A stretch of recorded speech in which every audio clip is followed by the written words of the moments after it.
Bueno, buenos días a todos. En esta ocasión vamos a ver lo que sería la administración financiera del Estado. ¿Cómo se compone esa administración financiera del Estado? Lógicamente, por dos partes, los gastos que realizo y dónde voy a obtener los recursos para poder solventar esos gastos. Ese gasto sería todas aquellas erogaciones que hace el Estado para poder realizar su función. Por eso aquí tenemos lo que sería la finalidad y función como su primera clasificación. ¿Cómo se clasificaría? Sería en funcionamiento del Estado, la administración general, el gasto público social, que por ejemplo entre otras cosas tenemos la educación, la salud, ¿sí? En otro lado tenemos lo que sería el gasto público en servicio económico, como por ejemplo energía y combustible, y los servicios de la deuda por aquellos préstamos o títulos que el Estado ha contraído para poder subsistir, ¿verdad?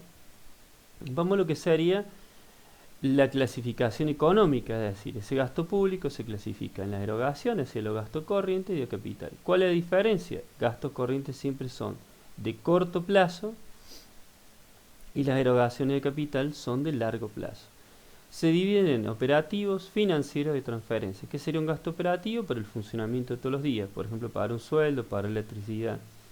¿Qué sería un gasto financiero? Los intereses de la deuda por créditos o títulos que el Estado emitió para poder realizar lógicamente sus actividades. ¿Qué serían los gastos de transferencia? Un subsidio, por ejemplo, el bono de 10.000 que dio el Estado por el tema de la situación sanitaria que se da, y las jubilaciones, que serían aquellos pagos que realiza para las personas que ya han finalizado su vida laboral, ¿verdad? Que serían los jubilados, ¿verdad? ¿Qué sería una erogación de capital? Cuando el Estado, por ejemplo, compra maquinaria de equipos, por ejemplo, un camión de bomberos, un auto policía, un tractor para abrir una calle. Una inversión financiera cuando compra una empresa, ¿sí? Vamos al caso cuando el Estado compró Repsol y reestatizó YPF. Transferencia de capital cuando a una empresa privada le da un cierto capital para que pueda comenzar a funcionar.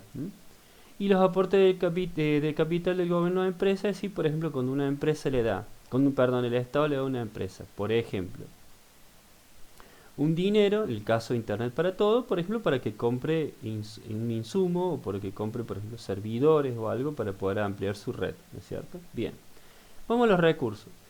Esos recursos del Tesoro se dividen en corrientes, de capital y en empresas del Estado, como hablábamos recién. Serían tributarios, cuando hablamos de corrientes, así de corto plazo. Impuestos, son todos aquellos ingresos que recibe el Estado y que cobra en forma coercitiva, es decir, obliga al contribuyente a pagarlos mediante la ley, y que no necesariamente le da algo a cambio, en forma directa. Por ejemplo, yo pago el IVA, pero sé que ese dinero del IVA va, por ejemplo, a todos los ingresos del Estado, y de ahí el Estado los daría, por ejemplo, al pago de la educación pública, como el caso de la universidad. ¿Qué sería el aporte previsional? Para que la gente en el futuro pueda jubilarse, es decir, hay una retención sobre mi salario para que eso se forme lo que sería una caja jubilatoria y el Estado en el futuro me pueda pagar la jubilación. ¿Qué sería un recurso corriente no tributario? Es aquel recurso donde me da algo a cambio en forma directa, como por ejemplo el alumbrado público, y yo lo pago en forma de tasa. ¿Qué sería esa contribución? Cuando, por ejemplo, en la vieja época, la persona debía pagarle al Estado para que le haga, por ejemplo, un cordón cuneta. Aquí, ¿qué sería lo que es un recurso de capital? Es aquel recurso que modifique el estado patrimonial del Estado, cosa que no pasa con los recursos corrientes, donde el Estado contrae un préstamo a través del uso del crédito a un título público, que es la emisión de un título que se va a pagar en cuotas, que se llaman amortizaciones, más el interés. La venta de activos, cuando por ejemplo el Estado vende una empresa o cuando el Estado vende sus tierras fiscales para algún loteo, etcétera, etcétera. También, por ejemplo, el Estado puede vender un edificio, una embajada, ¿por qué no? Para, por ejemplo, hacer una más moderna, etcétera, etcétera. Y tenemos las empresas del Estado, así todos los ingresos por venta. El caso que puse recién, Internet para toda La Rioja, es una empresa del Estado que le da ingresos. Bien, ¿cómo se calculan esos impuestos? Vamos al cálculo. Primero yo necesito un hecho imponible. ¿Qué sería un hecho imponible? Por ejemplo, que yo compro un auto. ¿Cuál sería esa base imponible? Por ejemplo, el valor del auto, que sería 1.200.000 pesos. ¿Qué dice la ley? Que la compra de un auto lleva lo que sería el IVA. Eso lo vamos a aclarar en la siguiente exposición. Ese IVA tiene lo que se llama una alícuota, que es un porcentaje. Entonces yo voy a tener que el impuesto va a ser igual a la base imponible por la alícuota que tengo aquí. Es decir, 1.200.000 por 21 sobre 100 significa que yo voy a pagar de impuestos 252.000 pesos. ¿Sí? Vamos a lo que sería lo más interesante. ¿Qué serían los impuestos? Ya lo hemos definido, son como aquellos pagos que realiza el contribuyente en forma coercitiva, obligado por la ley, pero que no necesariamente me da algo que yo pueda ver en forma directa, ¿verdad?